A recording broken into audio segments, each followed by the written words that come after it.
शुक्रगुजार हूँ कि आप रिक्वेस्ट के ऊपर यहाँ पीटीवी में सारे इकट्ठे हुए हैं। सबसे पहले तो मैं आज जो दहशतगर्दी का वाक़या जो है बलूचिस्तान में हुआ है उस पर ज़रा मेहरबानी करें ज़रा।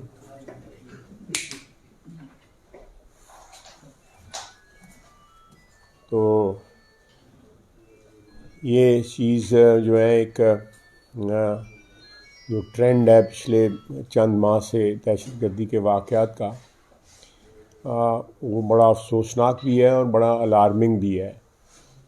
तमाम जो हमारी सिक्योरिटी फोर्सेस हैं वो इस का मुकाबला कर रही हैं और कुर्बानियाँ भी जो हैं वही पिछले 3-4 बड़े वाक़यात में उनकी जानें जो है ना वो कुर्बान हुई हैं। चाहे वो पाक फ़ौज है, पुलिस है, एफसी है या और ऐसे जो अदारे हैं। इस सिलसिले में हम अफ़गानिस्तान भी गए आज से 2 हफ़्ते पहले। वहाँ से हमें अच्छा रिस्पांस मिला और उधर से कोई डेलीगेशन जो है एक्सपेक्टेड भी है पाकिस्तान, उन्होंने आना है और इस सिलसिले में कोई पेशरफ्त होगी कि कम से कम जो है अफ़गानिस्तान की जो सरज़मीन जो है वो पाकिस्तान के ख़िलाफ़ इस्तेमाल ना हो। अफ़गानिस्तान जो है बाउंड है दोहा एग्रीमेंट के तहत कि उनकी सरज़मीन दहशतगर्दी के लिए इस्तेमाल नहीं होगी। इसी चीज़ के ऊपर हमने वहाँ पे जाके इसरार भी किया कि आप उस एग्रीमेंट को ऑनर करें और उनमें उन्होंने तजावीज़ भी दी इस चीज़ को कंट्रोल करने की। वो हमारी पोजीशन को फुली उन्होंने अंडरस्टैंड किया और अप्रिशिएट भी करते हैं।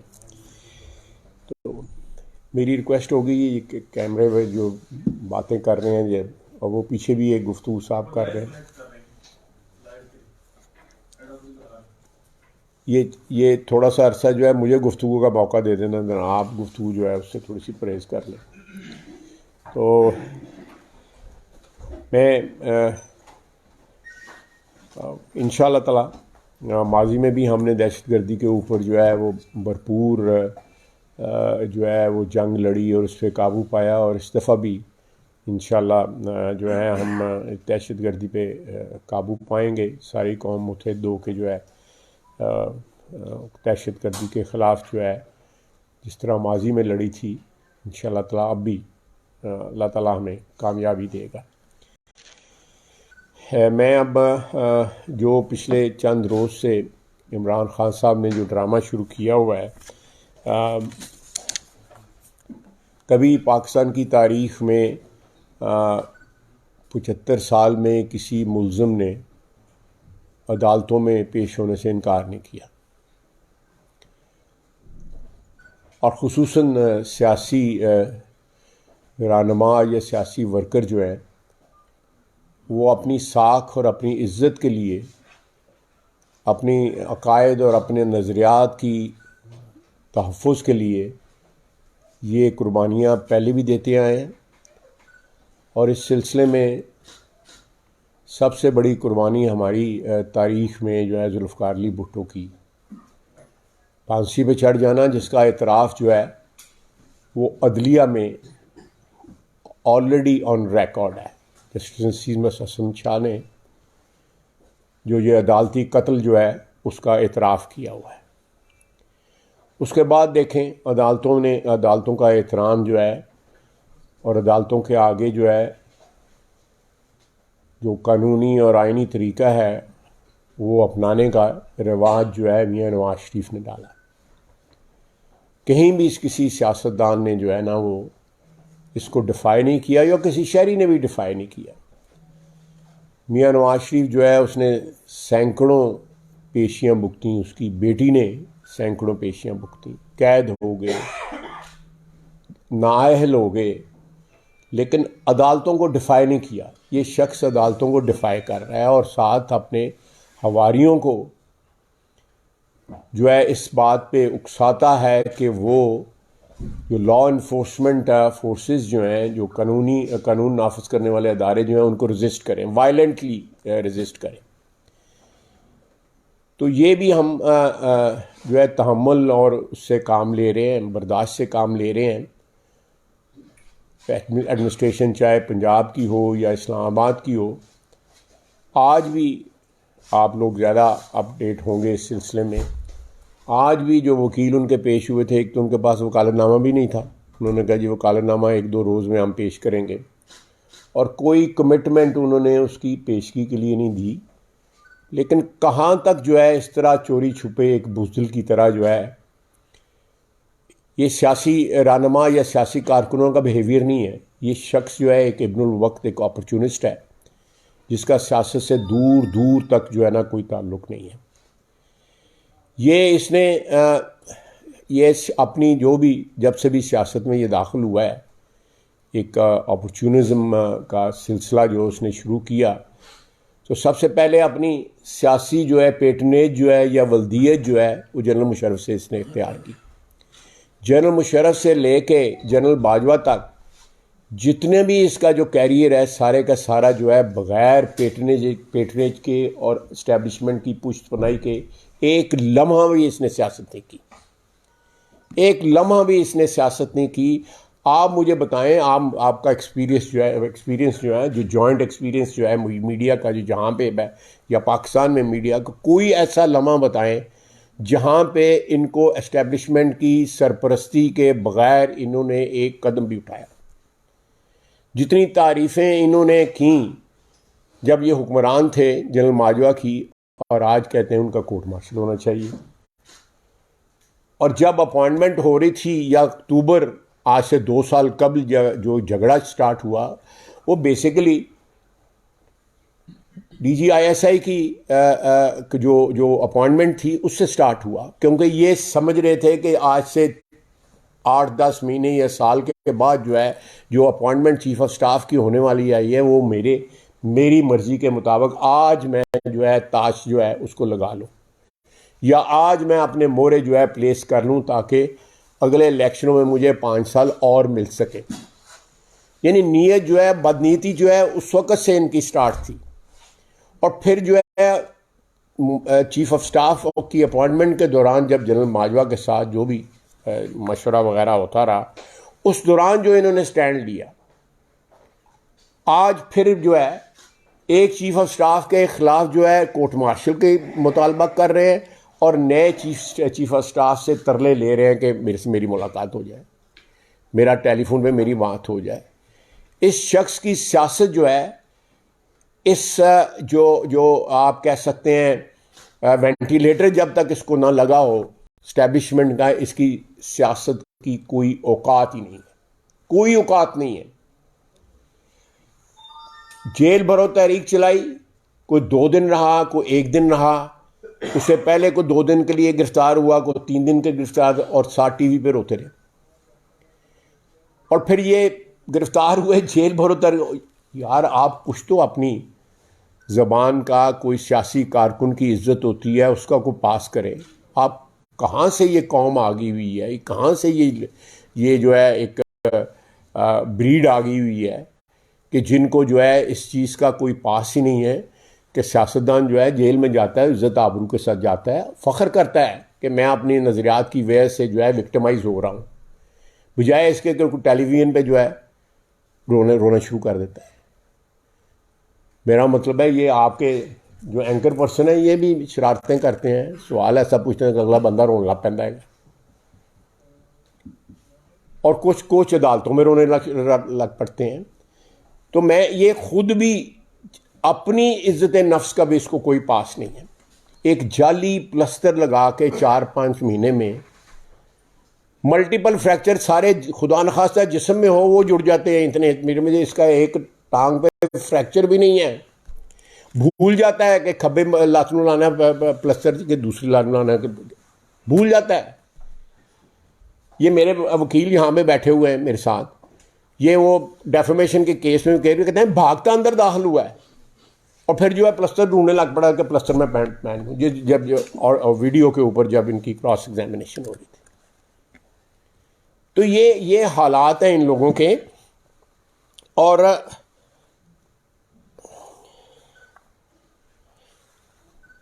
इतने ज़्यादा केसेस हैं इस वक्त फाइनेंशियल मिस अप्रोप्रिएशन के, या जो इनकी आप 190 मिलियन पाउंड जो इन्होंने एक ऐसे अकाउंट में डाल दिया जो लाइबिलिटी का अकाउंट था मलिक रियाज साहब का, सुप्रीम कोर्ट में उसमें डाल दिया। उसके बाद आप तोशाखाना देख लें, उसके बाद आप फॉरेन फंडिंग देख लें। अब सारे के सारे उसको नज़र आ रहा है हुकूमत तहम्मुल से काम ले रही है, हमें कोई जल्दी नहीं है। ये जितना ज़्यादा भाग रहा है कि एक तरफ अंदर बैठा हुआ है, दूसरी तरफ शिबली फराज साहब मोहतरम जो हैं वो लिख के दे रहे हैं कि ये वो घर पे नहीं है, और 5 मिनट बाद 10 मिनट के बाद वो उसी घर से टेलीविजन पे जो है आके तकरीर शुरू कर देते हैं। यानी इनको इन सारी चीज़ों में कोई शर्म या भी नहीं आती कि मैंने क्या स्टैंड लिया, और ये अपने जो सपोर्टर्स हैं उनके आगे बेनकाब हो रहा है। उनका क्या मॉरल लेवल है या क्या उनकी वैल्यूज़ है, मैं उसमें कोई तबसरा नहीं करना चाहता, लेकिन जो आम आदमी इनका सपोर्टर है उसको पता लग रहा है कि ये बुज़दिल आदमी है, डरपोक आदमी है, गिरफ्तारी से डरता है। जो लवाजमात हैं इनकी ज़िंदगी के वो जेलों में भी मिल जाते हैं, इन्हें कोई ऐसी कोई गल नहीं हैगी, सब गिरफ्तार हो जाए दलेरी के नाल, लेकिन दलेरी कहाँ से लेके आए? दलेरी को मुल तो नहीं मिलती हैगी। जुरत जो है को मियाँ नवाज शरीफ से थोड़ी सी जुरत मांग ले, उससे हिम्मत मांग ले। जिस तरह वो जो है वो उसने गिरफ्तारी दी, लंदन बैठा रहता ना आता, इलेक्शन पे आया, बेटी भी गिरफ्तार हो, खुद भी गिरफ्तार हुआ। और जिस तरह जेल में जो है उनके साथ सलूक किया गया, शदीद गर्मी में ये अमेरिका बैठ के बयान देता रहा कि मैं वापस जाके एयर कंडीशनर उतारूंगा। यानी इतना विंडिक्टिव आदमी है, इतना छोटा आदमी है। इसका लेवल जो है सियासतदानों में बेशुमार हम में खामियां हैं, बेशुमार खामियां, सबसे ज़्यादा खामियां होंगी हमें, लेकिन फिर भी एक लेवल होता है कि हम कोई आंख की कोई शर्म या जो है वो रख लेते हैं एक दूसरे के साथ जो है तल्लक वास्ते में। वहाँ पे अमेरिका से कह रहा है कि मैं जाके एयर कंडीशनर उतारूंगा। आज भी बार बार कह रहा है कि मैं ये कर दूंगा, मैं वो कर दूंगा। अल्लाह ताला बड़ा बोल नहीं बोलना चाहिए। अल्लाह ताला खैर खैरियत रखे तो आने वाला वक्त बताएगा कि कौन किसके साथ क्या कर रहा है। आप गिरफ्तार भी होंगे, लेकिन हमें अब आपकी गिरफ्तारी की जल्दी कोई नहीं है। हम चाहते हैं कि इस तरह चूहों की तरह कभी आप कहाँ छुप रहे हैं, कभी यहाँ छुप रहे हैं, कभी गाड़ी में बैठ जाते हैं, गाड़ी से बाहर नहीं आते। मैं दस्तबदस्ता अदालतों से अर्ज़ करूँगा कि उसको जिस तरह बाकी सियासतदानों के साथ जो है माजी के अंदर जो है कानून और कायदे के मुताबिक करें। ये चीज़ ना लगे कि उनको कोई अकोमोडेट किया जा रहा है या उनके साथ कोई ऐसा सलूक किया जा रहा है जो आम शहरी को मुहैया नहीं है। वो कानून और अदालतों के बाद जो है वो एक तराजू और आंख पे पट्टी बंदी होती है, लगता है ना किसने पट्टी लाई दी और वो देख के क्या जो है उस हिसाब से जो है जो ट्रीटमेंट इनको मिल रही है। मैं अदालतों का एहतराम करता हूँ, लेकिन जो पिछले कुछ दौर से, लेकिन वो भी मैं समझता हूँ उसमें एक सियासी डिविडेंड्स हैं हमारे लिए कि इस बंदे की औकात जो है वो सियासी औकात जो है वो सामने आ रही है। और आप हिसाब लगा लें कि एक अच्छा अदारा है, एक अदारा है जिसके मुतल्लक लोगों का ओपिनियन माजी में अच्छा रहा और पैसे लोग देते हैं उसका। शौकत खानम जो हॉस्पिटल जो है उसको चूना लगाने से बाज ना आया। जो फॉरेन फंडिंग केस में उस पर जो डोनेशंस मिली इसने इस्तेमाल की इसके लिए पीटीआई के जो फंडिंग जो है उसके लिए इस्तेमाल की। क्या केस है? यही केस है ना। केसों का अगर आप बेगुनाह हैं तो आए अदालतों में उन केसों का मुताल जो है करें। अब तो उसने साकिब निसार साहब ने भी कह दिया है कि हमने कंप्लीट जो है 100% सादिक अमीन नहीं कहा था। अब मुझे नहीं पता कि सादिक अमीन 50% होता है, 20% होता है, 100% होता है।